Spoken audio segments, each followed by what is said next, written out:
કચ્છના માંડવીના મોટી ભાડે ખાતે નવનિર્મિત ઔધવધામ મંદિરમાં ભવ્ય પ્રાણ પ્રતિષ્ઠા મહોત્સવનું આયોજન કરવામાં આવ્યું છે। આજથી શરૂ થયેલો આ પ્રાણ પ્રતિષ્ઠા મહોત્સવ 3 દિવસ ચાલશે। આ મહોત્સવ દરમિયાન નવનિર્મિત ઔધવધામ મંદિરમાં ભગવાન વાલરામેશ્વર મહાદેવ, હિંગળાજ માતા, ઉમિયા માતા, ભગવાન શ્રી કૃષ્ણ, ભગવાન શ્રી ઔધવરામ તથા શ્રી વાલરામજીની મૂર્તિની प्राण प्रतिष्ठा करवामां आवशे। प्राण प्रतिष्ठा महोत्सवना प्रथम दिवसे आज सांजे औधव महाराजनुं आयोजन पण करवामां आव्युं छे। आ कार्यक्रममां भारतभरमांथी पधारेला औधव प्रेमी माताओ, बहनों तथा बालिकाओ भाग लेशे। औधवरासमां पूनम गढ़वी, वसंत भद्रा, दीपक भद्रा अने प्रफुल्ल मंगे औधव प्रेमीओने गरबे गुमावशे।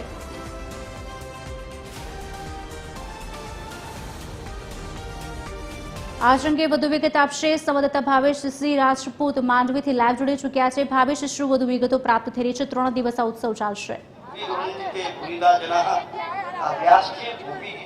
વાત કરવામાં આવે તો કચ્છમાં આવેલા માંડવીમાં મોટી ભાડઈ ગામ ખાતે આ જે કાર્યક્રમ છે તેનું આયોજન કરવામાં આવ્યું છે। સૌથી પહેલા આપણે ભવ્ય મંદિરના દ્રશ્યો બતાવીશું કે જ્યાં આ પ્રાણ પ્રતિષ્ઠા મહોત્સવનું આયોજન કરવામાં આવી રહ્યું છે।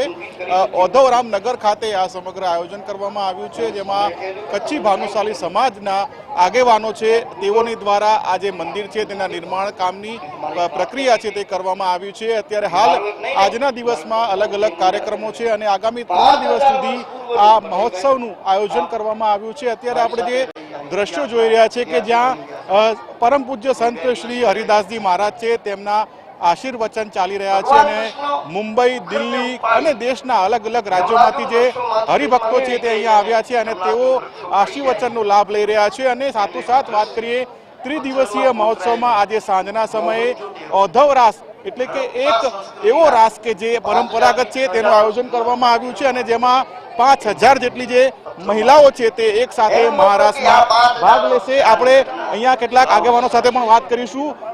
3 દિવસીય મહોત્સવનું આયોજન કરવામાં આવ્યું છે, કઈ રીતે જુઓ છો કાર્યક્રમ?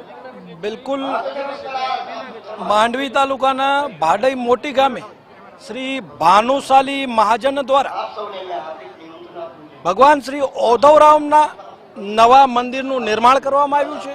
આ નિર્માણના ઉપલક્ષમાં ત્રિદિવસીય કાર્યક્રમ રાખવામાં આવ્યો છે, જેમાં આજે જળયાત્રા હતી। આ માત્ર મંદિર નથી બની રહ્યું, ભાડઈ ગામ માટે તો ઇતિહાસ છે જ, પરંતુ સનાતન સમાજ માટે પણ ઇતિહાસ છે કે મંદિરના માધ્યમથી આજે ભાડઈ મોટી અને આસપાસના તમામ સનાતનીઓ એક મંડપ અને એક પંગતમાં જમ્યા છે અને જે ઈશ્વરીય તત્વ હોય છે, આપણે વાલરામ મહારાજ કહીએ કે ઔધવરામ મહારાજ કહીએ કે કોઈ પણ જે મહાપુરુષો હોય છે, આ મહાપુરુષોનું અસર શું છે, એની સકારાત્મકતા શું છે, એ આ કાર્યક્રમના માધ્યમથી, આપના માધ્યમથી આખી દુનિયા જોઈ રહી છે। ત્યારે ખૂબ જ ભવ્ય કાર્યક્રમ છે। આજે ભાનુશાલી બહેનો દ્વારા મહારાસ છે, થોડીક વાર પછી કાલે ડાયરો છે અને આમ રાજકીય પ્રતિનિધિઓ, ધાર્મિક પ્રતિનિધિઓ અને સામાજિક પ્રતિનિધિઓ એક મંચ અને એક પંગતમાં આ કાર્યક્રમ જ્યારે કરી રહ્યા છે ત્યારે આ અભૂતપૂર્વ છે અને આ કાર્યક્રમ ઐતિહાસિક છે। આવા કાર્યક્રમોના માધ્યમથી જ સમાજ જોડાશે, ધર્મ જોડાશે અને ધર્મ જોડાશે એટલે દેશ મજબૂત થશે। જે રીતે એમણે જણાવ્યું, આપણે વધુ કેટલાક આગેવાનો સાથે વાત કરવાનો પ્રયાસ કરીશું। જે રીતે 3 દિવસીય આયોજન કરવામાં આવ્યું છે, થોડાક મહિનાઓ પહેલા જખૌમાં પણ એક ઔધવધામ મંદિર બન્યું, આ મંદિર બની રહ્યું છે, કઈ રીતે જુઓ છો?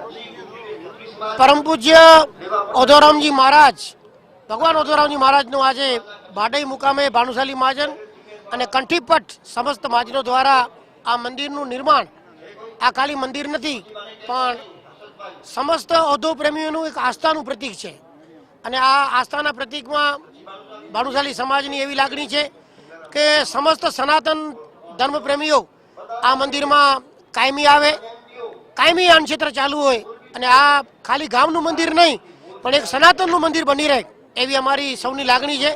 આજે જ્યારે સમસ્ત ભાનુશાલી સમાજ અને આજુબાજુના સમસ્ત સનાતનીઓ, બધા જ હિન્દુ ધર્મના સનાતનીઓ જ્યારે અહીંયા પધાર્યા છે, અમે ભાનુશાલી દેશ મહાજનના પ્રમુખ તરીકે હું ડામજીભાઈ સૌને હું આવકારું છું અને અમારી ભાનુશાલી એટલે મહાજન અને મહાજન છાજે એવા કાર્યો થાય મહાજનને સાજે એવા અહીંયા પ્રવૃત્તિઓ થાય એ જ અમારા ઓધરમા બાપાની પણ ઈચ્છા હતી અને બાપાના પગલે ઓધરમા બાપાના પગલે બધા ચાલી અને અમે સૌ આ વિસ્તારમાં નહીં પણ આખા કચ્છમાં એની સેવાની પ્રવૃત્તિ ચાલુ રહે એવા અમે સતત પ્રયત્ન કરશું. ધન્યવાદ. જય ઓધોરામ, જય વાલરામ. તો જે રીતે આગેવાનો જણાવી રહ્યા છે કે સમગ્ર કચ્છના લોકો છે તેને આ મંદિરથી લાભ થશે અને સાથોસાથ જે ગામ છે તે ગામજનોને પણ આ મંદિરથી મોટો લાભ થશે. અને વાત કરવામાં આવે તો જે ભક્તો છે તે ભક્તોમાં આ મંદિરના પ્રાણભ્રવ પ્રતિષ્ઠા નિમિત્તે જે પધાર્યા છે તેમનામાં પણ એક હર્ષોલ્લાસની લાગણી જોવા મળી રહી છે.